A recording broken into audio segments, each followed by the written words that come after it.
With the Squidbeak Splatoon saga presumably coming to an end after Splatoon 3, it makes you wonder what's next for the series. There's many possibilities of things we could get in Splatoon 4, story-wise and otherwise. But before we move on to greater things, there's still plenty of unfinished plot points that we still don't have clear endings to. Many answers to questions the series still has yet to cover. So today, I want to go over many of the main loose ends in the Splatoon storyline. We'll be covering topics from across each and every storyline up to this point, which will include some spoilers for Side Order, but I'm sure you already knew that. Just to be safe though, I'll give another spoiler warning later on. Here's 8 major loose ends in Splatoon's story. Starting things off strong, Mr. Grizz is, or, well, was the main antagonist to Splatoon 3. We first meet Mr. Grizz in Splatoon 2, and by meet, I mean we listen to pre-recorded voice lines from him coming out of a wooden bear statue. He used to be the CEO of Grizzco, a company that makes its earnings from slaughtering the local salmonid population. Mr. Grizz speaks mainly in business-like terms, and seems to only care about results from each of his employees' missions. In Splatoon 3, we learn that Mr. Grizz used the golden salmonid eggs we collected throughout Splatoon 2 and possibly Splatoon 3 in his mission to restore balance to Earth by bringing back mammals. In the end, his plan failed due to the power of friendship, and he was killed in a giant explosion.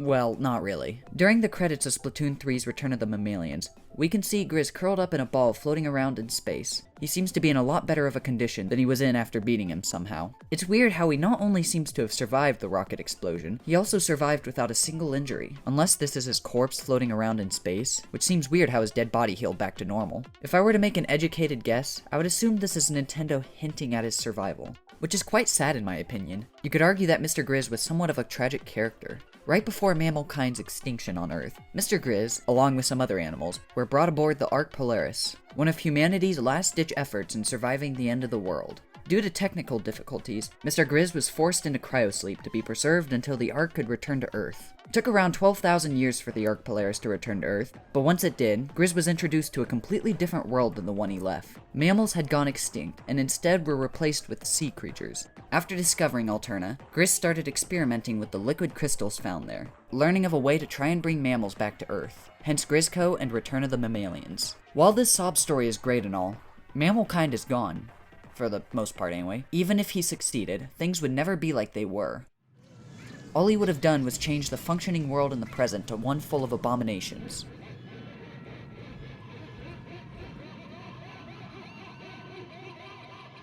But I'm getting off topic here. Mr. Grizz lost, and he even accepts this in the end, saying, "The times have changed. The world can never be as it was. Moving forward is the future." So, why do they show him here? They truly do seem to be hinting at the fact that he survived, but maybe he didn't? I genuinely can't tell. Is Mr. Grizz alive or not? I don't believe this is answered anywhere inside or outside the game, so at this point, I believe it is still unknown. If Mr. Grizz is still alive, he seems to have accepted the extinction of mammals, so I don't believe he'll come back as a villain again. I guess we'll just have to wait and see. While we are on the topic of Mammalians, whatever happened to the Mammalian Octarians? During Side Order, spoiler alert, we are given more information on what happened to the sanitized Octarians from Octo Expansion. Marina created the Memverse as a sort of way to help the remaining Octarians affected by Kamaboko by returning their lost memories. So that loose end has been tied. But what about the Mammalian Octarians? They are never mentioned in Side Order, so what exactly happened to them? From Splatoon 3 story mode, we know that Grizz was the reason that they've become mammalified. We also know that they attack the player even if they are an Octoling, just like the sanitized Octarians in Octo Expansion. This means that the fuzzy ooze created by Grizz may incorporate some sort of mind control in it, but I don't think this is ever touched upon in the game. Obviously, in reality, they attack us because Nintendo needed an enemy for us to fight throughout the game, but if we're looking for a lore-wise explanation, this is the best I can come up with. Now, all this is important because, if Mr. Grizz was the one controlling the fuzzy Octarians, what happens once he dies? There's no one to control them anymore, so what now? Are they still against anyone that isn't a mammal? Or do they want to return back to normal civilization? Seems that after Tartar's demise, the sanitized Octarians gained some sort of free will, so I'm assuming the fuzzy Octarians also did after Grizz was, probably, killed. Unlike those who were sanitized though, they aren't going to have the Memverse to help them if they do want to return to civilization, because I'm pretty sure the Memverse only helps those who lost their memories from Kamaboko. I'm not sure if the fuzzy Octarians did lose their memories exactly. It's a real big mess to think about at this point. I really wish Splatoon 3 touched more on this topic because there's still a lot left up to interpretation. For now, we can only wonder what will become of the mammalian Octarians down in Alterna. The fuzzy Octarians aren't the only Octarians that we don't have an exact ending for yet. Let's go back to the end of Splatoon 3 once again. This time, let's focus on another character, DJ Octavio. During the final boss of Return of the Mammalians, Octavio teams up with the new Squidbeak Splatoon to save the world from Harmageddon, making him one of the official good guys now. I mean, the topic's a lot more complex than that, but if you want to hear me go into more detail about it, consider checking out my last Splatoon video where I talk about the misunderstood morals of DJ Octavio. Back on topic, as of the end of Splatoon 3, DJ Octavio seems to be on good terms with the new Squidbeak Splatoon, and besides a single line from Cuttlefish, that's all we really know.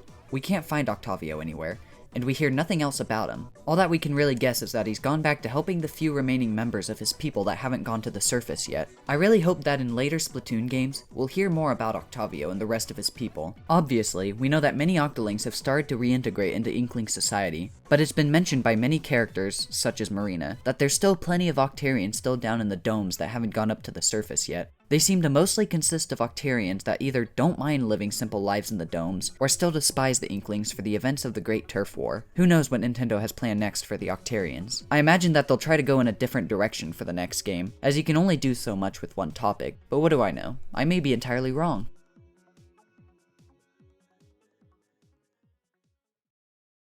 If you thought the last topic was short, wait until you hear this one. Will Craig Cuttlefish return to normal? Okay, well, there's a little more to it, but not much. Once again, at the end of Splatoon 3, Cuttlefish was sucked dry, had his mind stolen by Grizz, or something like that, I guess. When we finally get to him, he's nothing but a withered up corpse. I guess this definitively answers the question of whether he's a squid or a cuttlefish, but plot twist, because of the power of love or friendship, or water, Captain 3 rehydrates Cuttlefish with a single tear. I find this a little weird because water usually hurts Inklings in this world, at least when they fall into it. Oh god, this is gonna open up an entire different can of worms about how water works in this series. Let's not dive super deep into that right now. Did worms go extinct in the Splatoon universe? Back on topic, going by the logic of a tear rehydrating Cuttlefish, if we gave him a glass of water, could he return to normal? We know that Inklings like Cuttlefish dry themselves out to extend their lifespans, so would doing that harm him, shortening his lifespan, or no? Callie even mentions the idea of returning him back to normal, but then they never try to do this, so maybe it's something the next game will cover, but I kind of doubt it. For now, it seems that Cuttlefish is stuck like this. Luckily, he doesn't seem to mind it very much. Moving on to a bigger topic I'm sure many of us are still wondering about. At the end of Return of the Mammalians, Mr. Grizz is probably killed in the giant rocket explosion. Either that, or he is now stranded in space for the foreseeable future, which is all good and dandy and all, but it leaves a certain high-ranking position open in Grizzco. Lil Judd, seeing the opportunity, managed to weasel his way into becoming the CEO of Grizzco. Before I get too ahead of myself, this hasn't necessarily been confirmed directly by any sources, but it's heavily implied by a couple things throughout Splatoon 3. There's the obvious that, after you beat the story mode, Lil Judd will be wearing a headset, which wouldn't be that important unless he had something to do with Mr. Grizz or Grizzco. Another piece of evidence includes the fact that once you battle Lil Judd in Table Turf, you can see that his deck consists mostly of Salmonid cards, making a clear connection between him and the Salmonids. If that's not enough evidence for you, we already know that Lil Judd has been out to get normal Judd. This has been hinted at since Splatoon 2, and has been made more prevalent in Splatoon 3. Also, just throwing this in here, whenever the Judds are announcing the Turf War scores, Lil Judd is always announcing the score for the side of the bad guys, which could be some pretty crazy foreshadowing for future games. If I were to guess who would be the main villain of Splatoon 4, it would 100% be Lil Judd. All the pieces have been lined up for it to be him, and I would honestly kind of be surprised if it wasn't. I also expect for Salmon Run to play an even bigger role in the next game, but I won't get into that right now. Lil Judd is finally in a position of power. It would be very strange not to see him use that for his own benefit sometime in the near future, wouldn't you think? I'm tossing this next subject in here really quickly because I kinda completely forgot about it when making this video. If I remember correctly, we now have 3 different completely unrelated sentient AI. Commander Tartar from Octo Expansion, Order from Side Order, and a third one from Return of the Mammalians. We know this third AI as Orca, Omniscient Recording Computer of Alterna. Orca plays the role of a sort of guide for Neo 3 during their time in Alterna. It'll give basic information on each of the stages Neo progresses through, such as the goals in need of completing and details about what weapons are available for each stage. Besides this, we don't know much else about Orca, besides the fact that it was created by the scientists who made Alterna, and not Mr. Grizz, meaning Orca has nothing to do with him. I don't believe we ever see them mention one another, so it's hard to tell if Orca was on board with Grizz's plan. It seems like Orca doesn't really care what happens. As long as it keeps recording data, it seems content. With Grizz gone, and the Squidbeaks platoon mayhaps leaving in the near future, that'll leave Orca all alone again. Will it just accept that, or are we bound to see Orca again in the future? There's plenty of other really well-made videos created by other YouTubers discussing this subject, so if this topic interests you, you should go check them out. I would go over this more, but it gets really theoretical at some points considering the fact that we don't have much information to go on about Orca, and I just want to stay close to what we do know in the lore, so let's move on. Wow, so this part of the video is becoming a dumping ground for things I forgot to mention. During the ending of Return of the Mammalians, the rocket Mr. Grizz launched into space blows up, as I mentioned earlier. This rocket was orange, which is important because after beating the game, a completely new rocket takes its place, this one being blue. As of right now, it seems that there is no reason this rocket should be here. I first thought that maybe if you decided to refight Grizz, it would use this rocket instead of the orange one, in a way sort of like how we refight Octavio in Splatoon 1 and 2. But no, if you do refight Grizz, it just goes into a memory sequence of when you first fought him when he used the orange rocket. I'm hoping that someday in the future, we'll see this rocket put to some sort of use. There's gotta be a reason Nintendo added it, right? This last topic isn't necessarily a loose end, but I thought I would toss it in here anyways. What's next for Agent 4? Agent 4, being the best agent out of them all, hasn't been seen since Splatoon 2, even though every single other agent has had some sort of role in Splatoon 3. OG Agent 3 has become the captain of the Squidbeaks platoon, Neo 3 was the playable character for Return of the Mammalians, and Agent 8 was the playable character for Side Order.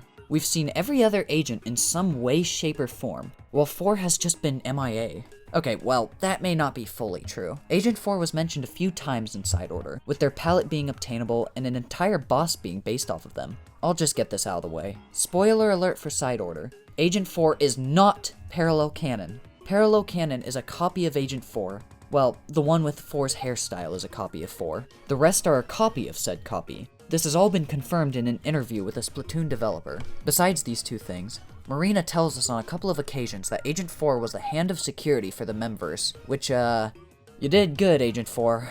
A for effort, I guess. Besides helping with the Memverse, we haven't heard from Agent 4. All we can really do is speculate, sadly. Maybe they'll play a bigger role in the next Splatoon game, considering that'll be Splatoon 4. Hint, hint, nudge, nudge, don't screw this up for us, Nintendo. Though, until then, it seems that Agent 4 is probably still doing good out there somewhere in the world, just living their life to the fullest. And maybe, just maybe, one day, we'll see them again. Either that, or Nintendo will sweep them under the rug, never to see the light of day again, left to slowly but surely be forgotten by everyone that cares about them. Wouldn't that be a sad way to go? Forgotten by everyone that loves and appreciates them.